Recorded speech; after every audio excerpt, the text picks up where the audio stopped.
everybody, and welcome to another edition of Magic Mics, proudly sponsored by CoolStuffInc.com, CardHoarder.com, Alter Sleeves, as well as Twitch subscribers and Patreon supporters just like yourself.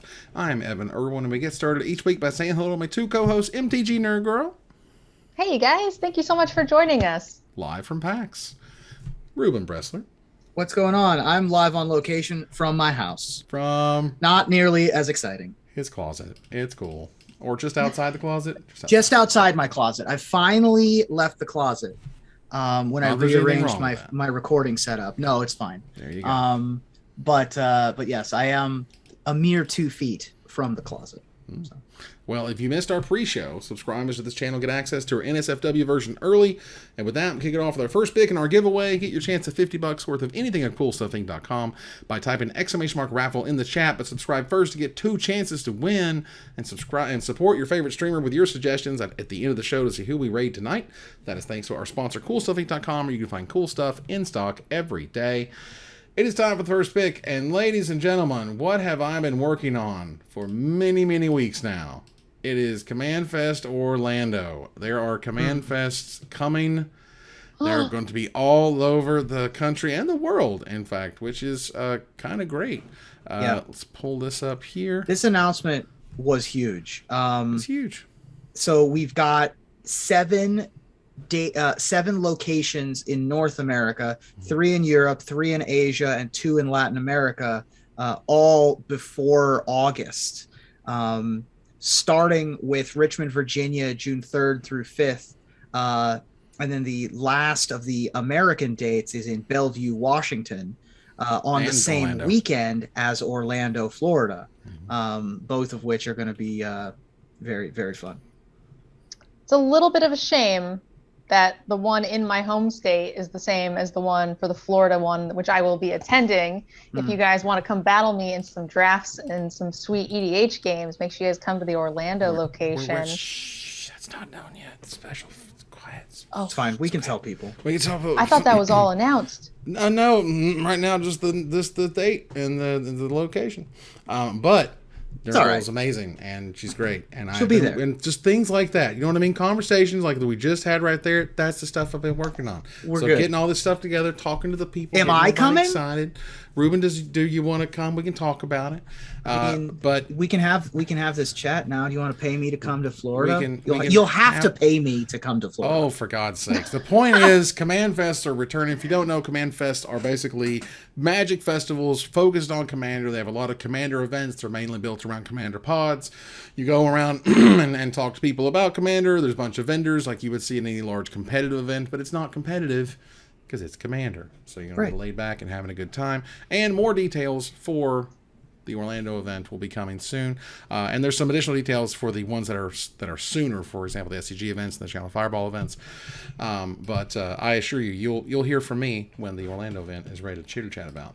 Now, I'm unfamiliar with Gamekeeper. I'm excuse me. I'm familiar with the other 7 North American tournament organizers: SCG, Channel Fireball, Card Titan, Pastimes, Cool Stuff, and Pastimes again. But I'm unfamiliar with Gamekeeper. They're hosting in Montreal. Must be a Canadian organizer, right? Yeah. So I'm looking forward to seeing what all of the different organizers try to do to one up each other. I like that we're starting to see, events from different organizers. I think it's going to be much better events for the community versus when some people were just kind of given the monopoly on events.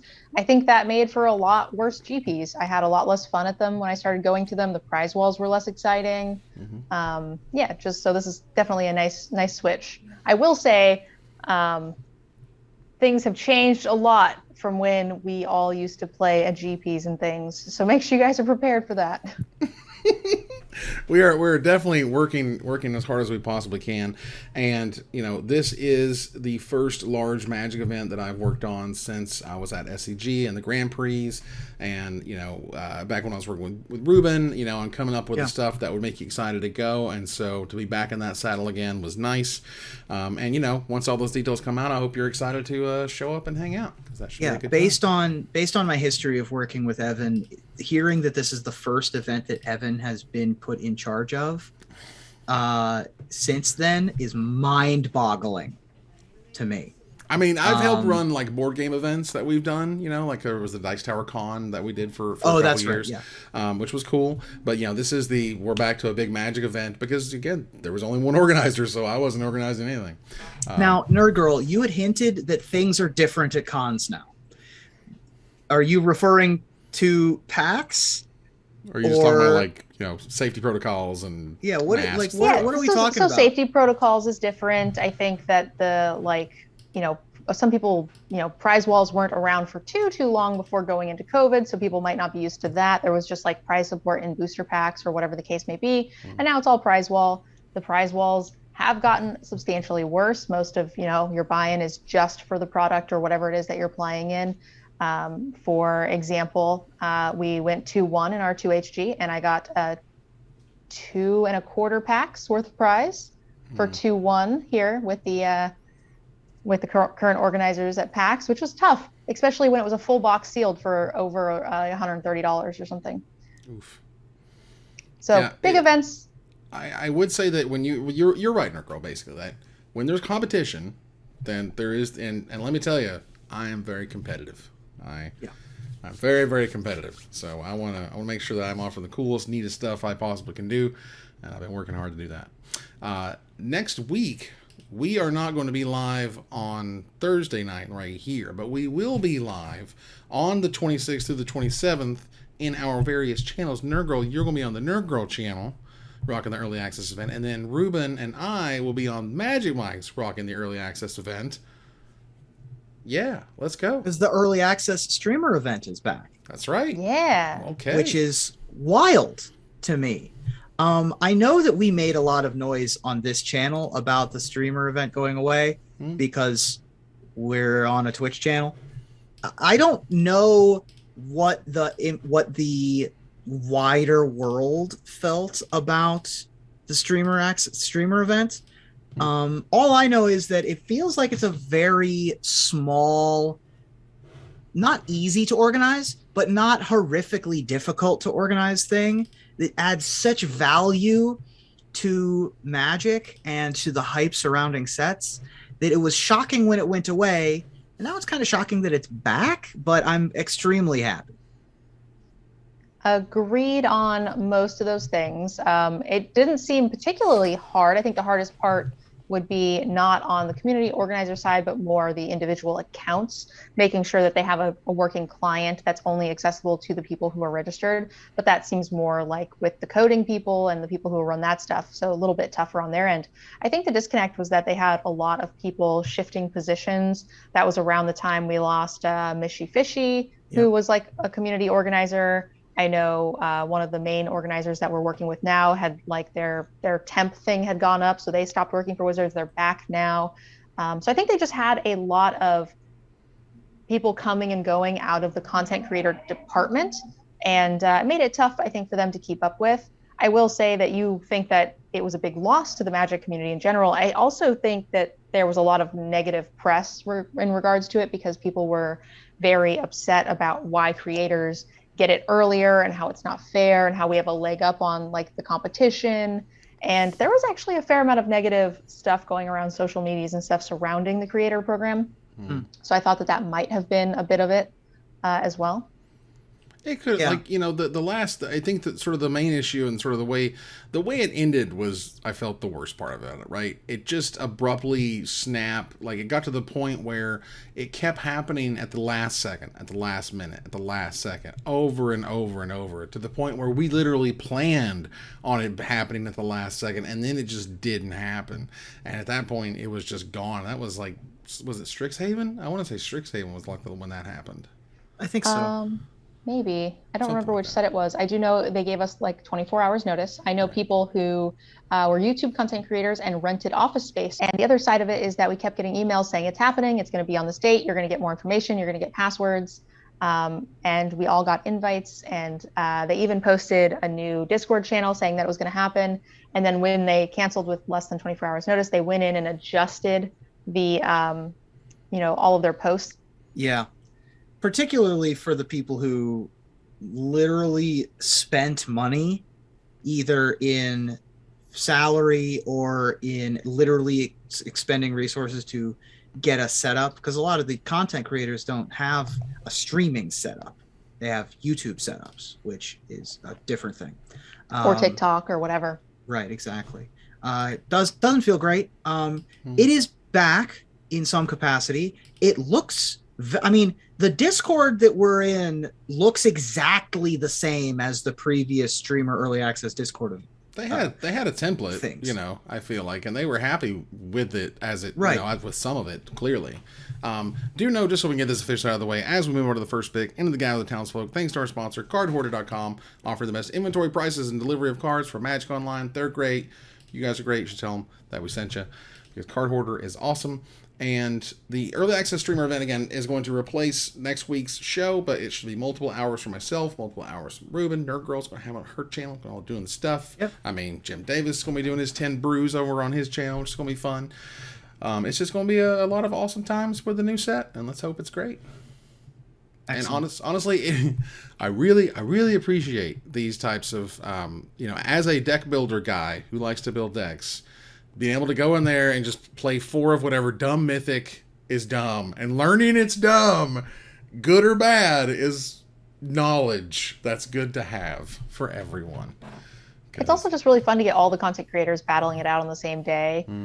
Everybody's kind of done with Strixhaven, so like it's a down day for content, it's a down day for viewers. They don't want to watch it, we don't want to create it, and you know, some of the community think that maybe it's unfair that we get this extra day advantage. I really don't think that matters at all. No. And I think it's just a better day for everyone all around as far as being a viewer or a creator. Yeah. Magic's been hyping Capenna for weeks now. They don't want to see month number 3 of Kamigawa. So yeah, it's really sweet. The other bit here, there is the new Capenna, Streets of New Capenna State of the Game for Arena, where they talk a little bit about the mechanics and how they're going to work now. They're also going to talk about the fact that the Mythic booster packs are out and about. I know, Nerd Girl, booster packs mean nothing to you. I get it, but some people they mean stuff too. They mean stuff to me. The Mythic booster packs are great. No, that's awesome. I mean, they mean something to me. I use them for drinking games. Yeah, see? There you go. Perfect. And me, I open every single one, and I hope to get something out of them.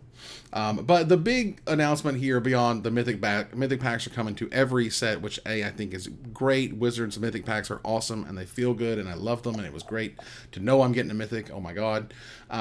But the Explorer format, also known as Pioneer Light, is coming to Magic Arena. This is an official, full-blown, constructed format. This is going to be the printed Magic cards for Pioneer in Arena. The what we had, or how they were. There was an event earlier that featured basically this format for all intents and purposes. And this is going to lead to Pioneer. Eventually, we're going to get the Pioneer cards we need to call it Pioneer officially. Yeah. I told you guys it was coming. Yeah. It was like a week ago. Everyone's like, no, I don't think so. Too soon. I don't have any faith. I'm pleasantly surprised that something is happening sooner than expected on Magic the Gathering Arena. And this is kind of, as we were talking about it in the pre-show, this is kind of how they rolled out Vintage on Magic Online. Is they were like, we don't have all the sets on here yet, but we're going to work through them. We're going to go back in time, and eventually you'll have Vintage on Magic Online. Right. They'll do the same thing here. We don't have all the sets. We don't have all the cards. We don't have all the interactions. We don't have all the abilities. Eventually, don't worry, we'll get Pioneer on Arena. I'm willing to be patient for that. Like, take your time, make sure all the things work as you do it. There's no timetable. There's no new sets for Pioneer coming out that are going at the same time as Standard is coming out. So make it work, make it functional. I'm totally on board. I actually don't think it matters that it's not full-fledged Pioneer, because people weren't upset that they didn't have Pioneer. They were upset that they lost Historic without a replacement. So the fact that this Explorer version is just what Historic was before they started doing all those digital first products is exactly what the player base wanted. And I was surprised how many players love and wanted to play Historic as it was before this reset. And that this is exactly what they're going to get. And we're going to slowly expand that into Pioneer so we can bring it to tabletop as well and actually have a way to play test our competitive formats, which I love. Yeah, it was one of those things where, like, as someone who was asking, over and over, please, rebalance cards digitally. You have the power. It's your game. Go nuts, whatever. I also didn't sort of foresee the fact that it was going to sort of cut off an arm and say, you're not going to be able to get a Pioneer-esque format. And I was like, no. I like the printed stuff, but I also like when you're creative and able to make changes and rebalances and even digital cards that are cool and interesting. That's neat. But people want to be able to have a paper version of the digital game eventually, or essentially, rather. Yeah. So this is going to have the same Pioneer ban list that Pioneer has. It's going to be true to tabletop as much as they can. They'll ban stuff if they have to or whatever. You never want to say never, but either way, it's going to be close to paper until it's paper. And they're going to give you, hey, check this out, 25 more deck slots. Great. You get 100 decks now. Okay, that's great, but can we please get a little checkbox or delete box option that allows me to check multiple without having to go delete? Because they keep filling it up with all this chaff that I have like 3 decks at any given time, but I still keep hitting the max because they keep producing these weird combinations of sets that, like, with cards you already have, or I don't know how they're doing it, but they keep filling it up and it takes forever to delete them. It takes so long. It's so annoying. Like, there's a million ways to manage decks in a program like that. Like, there's just a million ways to do it. And I'm like, Dad, why do we do it this way? Why do you do it like this? But we do get an extra 25 decks, which is appreciated. Well, they've changed the interface in the past for the better. So the new, and I will say the new Playblade, they did, like, the first revision, and I was like, oh god, this is awful. And then they revised it again. It's been really nice. I've been really impressed. Credit where it's due. The new Playblade's great. So good job on that, whoever worked on it. So they talked a little bit about the Premier Play on Magic Arena. If you guys are interested in that, you can check that out. The 3 times a year Arena Championship, 200-gram prize pool. Like, everyone, as far as I can tell, is super pumped about this. Nerdgirl, have you heard about this at all?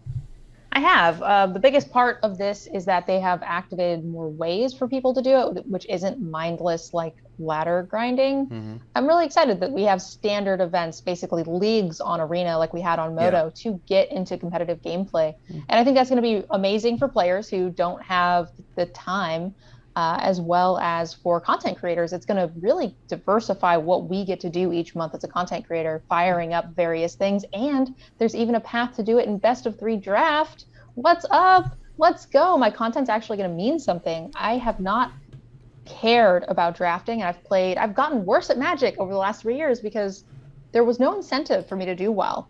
You know what I mean? We just had crappy prize support. It didn't matter if I got 4 or 5 wins. It was basically a loss regardless. So we just kind of hung out. But now the wins matter. We're actually going to get to use these points as entry and qualify for higher competitive gameplay. I'm excited. Yeah. This announcement reminds me of an old school Magic Online announcement where it was like, this is how you win. They tell you how to win. And for the first time kind of ever, I see it for Magic Arena, where it isn't just play a lot of ladder. Yeah, like what, and that is kind of one of the things is, there appears to be basically player profiles, like the one-time Oko and Garrick the Grinder, and to be able to say you jump into a qualifier, then you go, or you jump into a single day qualifier that happens the day before, or you grind up through the ladder and you're in the top. I think it's the top 250 will get either finish in the top 1200 either of ladder. I do still like that they're rewarding ladder grinders. Yeah. But the fact that there is now a premier play option rather than a quantity of play option is also good. Yeah. This is like yet another terrific decision in terms of high-level play that we've seen since Huey has joined the crew. And not saying he all responsible for it, but Nerdgirl, this is good stuff. Yeah, I was just going to say, all things are coming up green since we've started seeing Huey-related announcements. So we can't say that these are just him, But I think that he's probably got a bit of a guiding hand as far as what competitive gameplay needs to see for it to succeed. And I hope it continues. Yeah. He signed up for the job, which means that he was going to take the blame and he was going to get the credit. He's the one that gets the Oscar when the movie performs. So the movie's performing. And, you know, good job. Not yet. Not yet. See. Right, but we're getting there, and it's looking really good. And so, and what I've kind of said, that we've seen these types of announcements in the past, and and before this kind of latest era, we've always said something like, I cannot believe they didn't think of X, Y, and Z, and that's just not here. Like, there's no glaring hole in this announcement where we go, you didn't see so-and-so, you didn't think about such and such, because it appears that they did. Well, I think that situation also, and I don't mean this negatively, because, you know, everybody works for companies on like a wide scale, but oftentimes you get in these sorts of situations that the people who are making the decisions don't actually play the game. And we were talking about something so unique like competitive gameplay. If you have someone who's never competed, they don't necessarily know what makes a good format. They can take bits and pieces from other programs, from other games, but that doesn't necessarily translate. So it is nice to see someone who can maybe point out those flaws before they get published. Absolutely. Yeah, fantastic. So, speaking of things that are successful, there was the Hasbro financial report showed up, and it was for the 2022 quarter one earnings call, and it was ridiculous. Kamigawa Neon Dynasty was the best-selling winter set ever, beating Call Time, which was the previous best winter set, by 28%, the fifth Magic set ever to generate more than $100 million in revenue, and is one of the top 3 selling sets ever. That's amazing. That's crazy. If you had told me when we started this show, Ruben, in 6 years, the third best selling Magic set of all time will be a Kamigawa set, I would have said, you're drunk. Go home. I was like, what was it, 2018? In Vegas, when I talked to Rosewater, I ran into him on the floor, and I was, we were talking about whatever, and I was just like, hey, what about Kamigawa? And he's like, I'll keep trying, or whatever. I'm like, thanks, man. And I've just had those conversations for 15 years, and here we are. You finally got your wish. Maybe you had something to do with it all along. They were like, man, the only way we can get Evan to stop talking to us about this damn set is if we produce another one. Is to do it. If my tiny smidge little voice of bringing it up and my squeaky wheel annoyance of damn it, Kamigawa is great, and I know it's great. By God, they made it great. And like, I understand, Lord knows the amount of effort they had to put into that thing, and all the variants, and like the lands, and the special editions of the stuff. It's just, it's fantastic, and they just crushed it. So, in terms of the earnings report, obviously this was covering the quarter. Yes. Right? And so obviously Neon Dynasty is going to be the headline. Oh yeah. And Magic revenue grew by 7%. Arena led an increase of 6% for Hasbro Digital Gaming, which was great. Unfinity has been officially delayed until September. That's the next unset, so that'll be interesting. Okay. They noted that tabletop revenues were up 10%, but they also noted there's going to be price increases of up to 11% off a bunch of products, including stuff like booster boxes and that kind of stuff. So it's going to get way more expensive sooner than later, because 11% is a lot of percent. Yeah, I think that was a little bit below the belt at this point, given that for the last however many years they're double tripling profit 6 years ahead of schedule and things like that. I don't know if the pre-con commander decks really needed to eat an extra 20% here. The numbers that I'm seeing on like social media and stuff, if you're quadrupling your profits in a year, is that what we need to do? They said they announced that it's raising the prices of draft set and collector boosters for premier sets, as well as the prices of bundles and jumpstart boosters by around 11% starting in July. So that's when it's going to hit. And as far as what I've heard so far is that this also is going to affect older products. Like, once that date is passed, if you try to order products as a store, it's now going to be 11% higher for all of those products, whether they've made before or after July. I don't have a final on that. I'm not the purchaser at CSI, so I couldn't tell you 100%, but that's just what I've seen so far. But yeah, that seems rough too. It's rough, man. It's tough, and it's going to affect sales in one way or another. I mean, everything's getting crazy expensive these days. Don't get me started about the price of eggs, for God's sake. It's a lot. Speaking of a lot, Double Masters 2022 is coming on July 8th, 2022 officially. It's going to be very exciting. So much excitement packed in the packs. You're going to love it.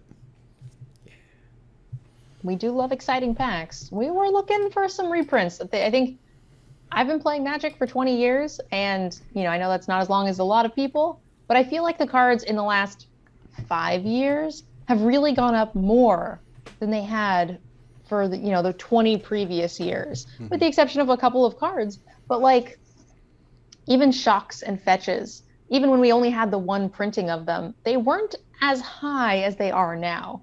Like things are going up way quicker than they were before. I feel like we can no longer keep up with any rate of reprints that will keep cards at a reasonable price for things as necessary like shocks, right? They have gone up so much. Yeah. I mean, we didn't learn anything except for a release date from this, right? It's true. So it's the same Double Masters hype. It's the same Double Masters hype. Now we have a date. What's the date? Is July 8th. July 8th is going When is that CommandFest, Evan? A couple weeks after that, on July 22nd. Curious. Great timing. There you go. And there may or may not be some Double Masters events at the event. We don't know. It's crazy. Shocking. It's I would be shocked if there weren't. Anyway, the point is, Double Masters 2022 is coming out. This set was like, Double Masters was an absolute home run. It crushed all the expectations and then some. It sold out all over the place. Everyone went saying, this is way too expensive, it's too much money. It didn't matter, man. $100 booster packs didn't matter. So to have now a collector booster pack of something that kind of had like the VIP thing, it's going to be very expensive. Y'all just buckle down and prepare for the prices of these things, because it's a lot. And Magic cards are just not getting any cheaper, as you said. Okay, let's look here at...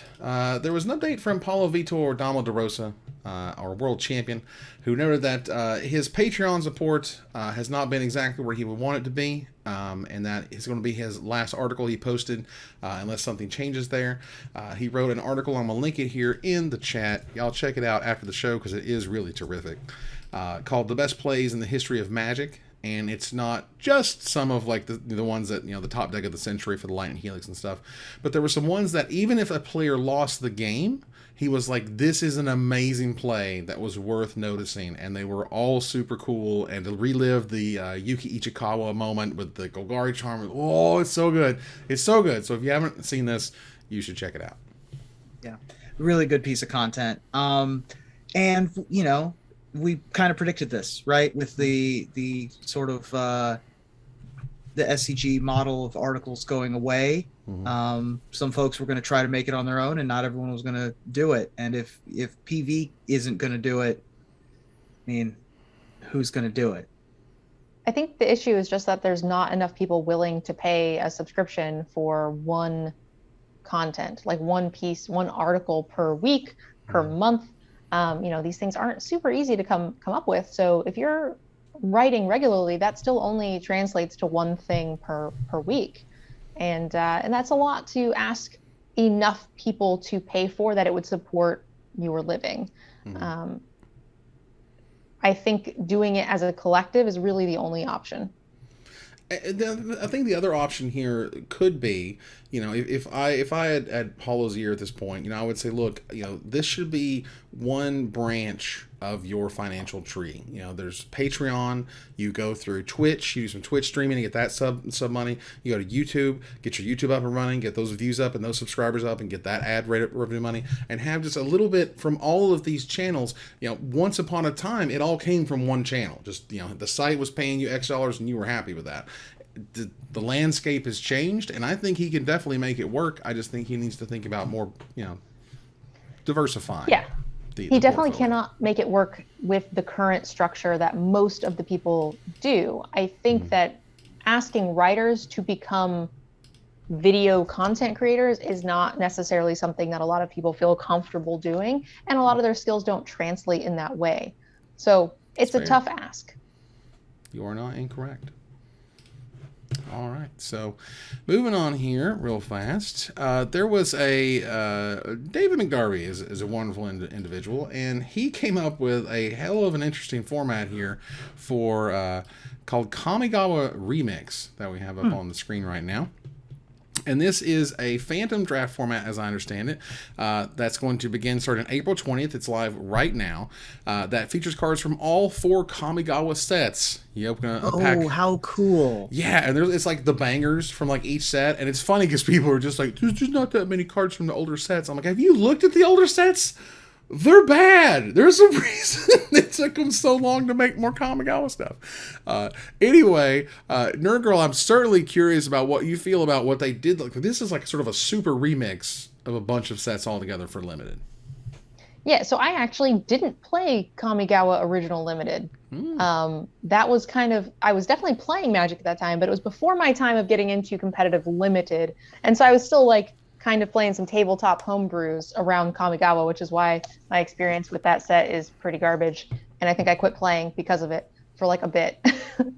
But I'm really interested in playing this and seeing what it's like. And I probably will fire up a couple of drafts on my phone probably tonight after we get done with the show. Kabuto Moth. Kabuto Moth is the best common that has ever been printed. It's so good. I loved Champions. I love Champions, man. Champions. I love Champions. That's kind of where the thought ends. Oh man, Betrayers was cool. It was Saviors when it just went off the deep end. It was terrible. I didn't really like Betrayers, but anyway, I think that this is a really cool idea, and the way that the packs are formatted in such that you get a rare from both the old and the new. You get 3 uncommons from the old, 3 uncommons from the new, and then 4 commons from the old and 4 commons from the new. It's a really interesting take on how the format would play out. I mean, twice as many rares and twice as many uncommons. What's not to love? Hey, you remember that Innistrad double feature thing? This is what you should have been doing. This is what you should have been doing. This man is showing you the way. If you ever do that again, here's your template. Like having cards from like the original Innistrad and Dark Ascension and like an Eldritch Moon would have been sick, all mixed together, all the black and white treatments. Like, oh, can you imagine? Well, that wouldn't have been available for Arena though. Those sets are not there. This being for MTGO only gives them a lot more options. But I do agree that they kind of missed with the Midnight or with the double feature. Yeah. In that they didn't cultivate the set to make a unique drafting experience. They basically just did 3 and 3 pack sealeds and just called it a day. They literally put both sets together. Yeah. It's like, what are you doing? They didn't do anything new or interesting. This is something new or interesting. I would hope that they would follow this blueprint for future ideas when something like double feature is floated in a meeting. Absolutely. And some quick good news here before we move on to other segments. Pioneer, someone noticed here, has went from 248 active players on Magic Online to 939. A 4x. Great. The original. I will take it. Pioneer's not dead. That Pioneer announcement, I mean, they're doing a lot of OP qualifications through Pioneer. I bought a Pioneer deck. Thanks. Cool stuff. We did it. There you go. We sold some Pioneer cards. But it's great. No, and definitely, we have been selling more Pioneer cards. And the first event that we went to, the SEG event that was held recently for Modern and whatnot, that did amazingly well. And people were super excited. Our Magic product manager who actually went there, he was like, I haven't seen people that excited in years. It's literally... people are ready. They're jazzed up. And they've got the events now they can go to. And people are excited. That said, as we move on here to Desperate Ravings, check out our Altar sleeves. Support the show by using the code MAGICMIKES at checkout for 5% off anything in the store, including a set of exclusive sleeves featuring the Magic Mikes crew at altarsleeves.com/MagicMikes. Because the first thing I wanted to touch on here is not something I'm not going to touch on much, But I want to note, there are some Battle for Baldur's Gate leaks happening right now as we speak. And as a man who has literally seen every facet of spoiling a set, this is some of like the grossest, like worst, most awkward way of showing off new product, and just again shows me how much I appreciate the work and the effort and the care that Wizards puts not only in just making these things exist, but showing you them in a way that isn't somebody's, ruddy ass phone with their their random TikTok and their bouncing hand, and like, this is just a garbage way to showcase anything new, and I feel bad for those involved in the project.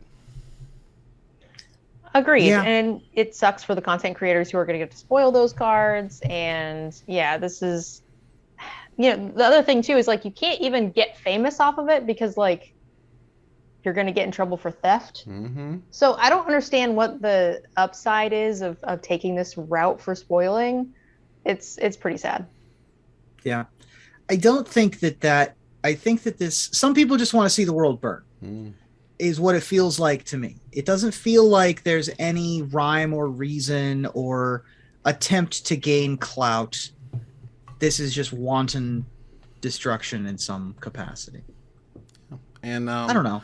And I'm not sure either. All I know is that, look, I've seen it from the Rankered Elf, literal court cases, into, God books being spoiled and things spoiled on Magic Online. Like Judgment was completely spoiled that way.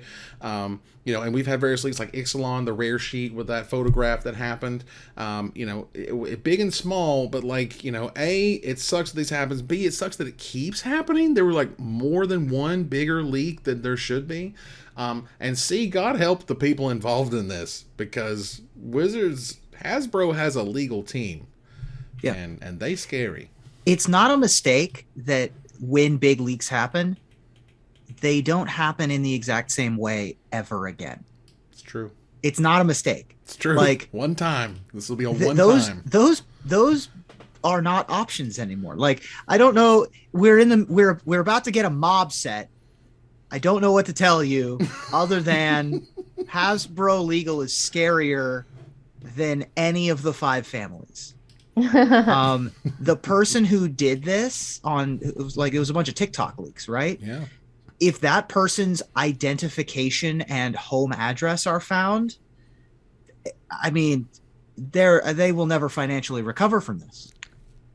Yes and no. I mean, it depends, right? I think they could say that they found them. Like, I mean, now I know if they could track how they got them, they might be able to prove that person knows, right? But let's say it's some 40-year-old old mom who found them and thought they were cool, maybe wants to give them to some kid, whatever, or like, and just show them off. Like, there might be a grounds for them to be able to argue that they didn't know. Right. There's a question of intent, for example.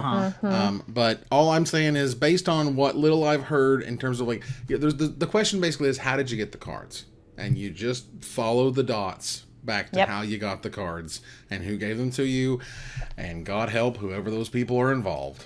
If they find the person who walked them out the building, that person, I think nothing will save them, because they cannot prove that they did not know better. Yeah, like when you work at those facilities, I assure you, it is clear you do not mess with that product, and they did. Let's move on here to some splash damage. Ruben, it was a D&D day, not just CommandFest stuff. I know we've got a Magic the Gathering podcast here, but in addition to the CommandFests getting announced and a bunch of arena announcements, D&D Direct happened today. Hashtag D&D Direct was trending on Twitter for most of the morning.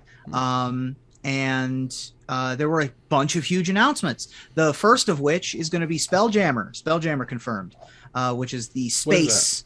So Spelljammer, I'm glad you asked. Spelljammer is a space themed fantasy world that is so fantastical and ridiculous as to feel almost cartoony. It feels like the Unset. It definitely feels like Unfinity. So Unfinity, some Buzz Lightyear action. Buzz Lightyear. I mean, even like it feels like Who Framed Roger Rabbit in some ways. It is absurdist and wild and weird. There's a race of space-faring hippopotamus people called the GIF, or I think it's the GIF or the Guff. Anyway, they wear like Confederate uniforms and carry blunderbusses, and they look like hippos. It's very weird. And this is also where Minsk and where Boo comes from. Really? Because Boo is a space hamster. Boo is so the giant space hamsters are what run some of these ships. If you go below decks in a Spelljammer vessel, there are giant space hamsters on giant space hamster wheels running the ships. This is the joke that no one explained to Magic players when Minsk and Boo showed up. So it's very weird. It's very fantastical. And we're getting Spelljammer Adventures in Space in the very near future. So that's very exciting. That's what led off the D&D announcements today. That was bookended with a bit of a teaser trailer for Dragonlance. We've talked a little bit about Dragonlance on the show with the legal issues. I was gonna say, it's legal they stuff, have wasn't it? solved some of the legal issues to the point where we're going to get a Dragonlance probably setting guide later this year or early next year. So that's very exciting as well. There was a brief announcement about the D&D movie, which now has a subtitle, Dungeons and Dragons Honor Amongst Thieves, which will come out in 2023. And then Wizards announced kind of a board game or a minis game that feels a little bit like Warhammer or HeroClix, and it's called D&D Onslaught. And sort of a Gloomhaven-y, it's a minis game, tabletop. So I believe that's coming out in the very near future. Nice. And so you can play it either one-on-one, like playing against each other, or cooperatively against the game and like invade dungeons or caverns or whatever. So lots of cool announcements today, and they did it over a Gather Town meeting thing, which they've done for Magic a couple times. And yeah, it was very cool. It's just a big announcement day. Yeah, I'm excited to see some new D&D stuff. Yeah. I'm just going to say it right now. I'm just going to call it right now. I bet the movie's going to be good. I bet the movie is going to be like, probably not, it's not going to be like, Forrest Gump. It's not going to win Oscars, but it's not going to be like embarrassing early 2000s D&D movie.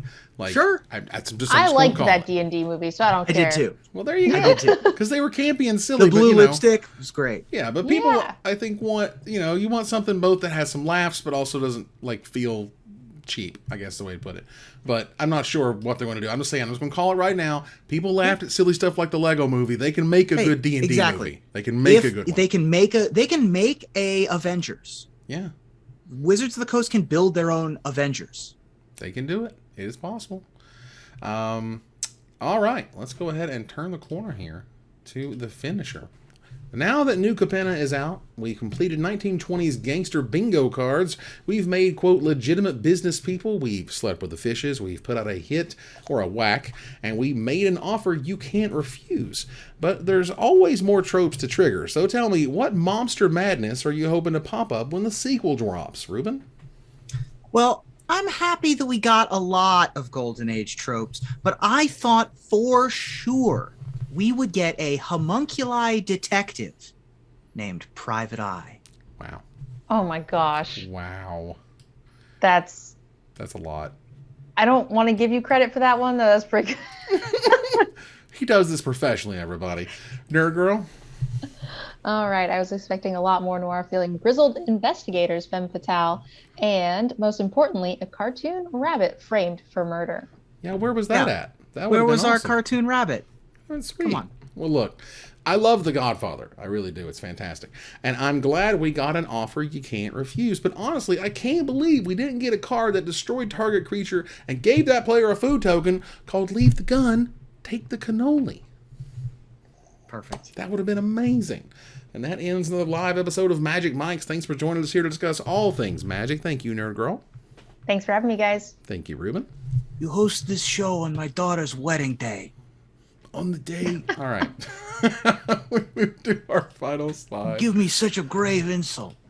I want to thank our sponsor, CoolStuffInc.com, our co-sponsors, CardHoarder.com and Alter Sleeves, my co-host, Nerd Girl and Ruben Bressler. You guys for watching and listening. I hope you support us at Patreon.com/MagicMikes. Please follow, like, tweet, favorite, share, subscribe to everything social that tells people we exist. Catch us online on our Discord, twitch.tv at Magic Mikes, on Twitter at Magic Mikes Cast, our Magic Mikes subreddit, and like the Magic Mikes page on Facebook. Or join us here next week, same time, same place, for another episode of Magic Mikes. Good night, everybody.